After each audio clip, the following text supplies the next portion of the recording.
guys, welcome back to Leylandii Landscapes. Today I am going to show you how we do hedge planting with small 3-litre plants. These are Leylandii, and we're going to be doing 400 of these along the fence line of a field. So I'm going to show you how we do it. I'm going to walk you along. These are some of the holes it makes. It's kind of a smaller attachment to it here.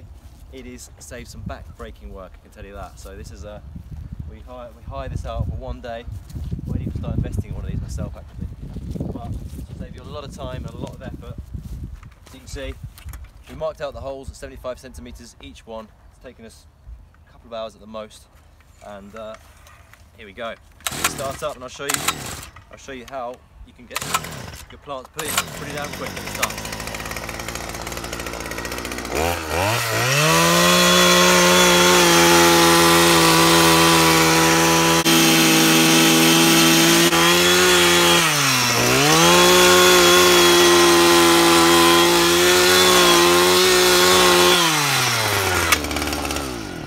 So that's it, as easy as that. We've got 400 to plant today. I think we could probably get through this in a day to a day and a half.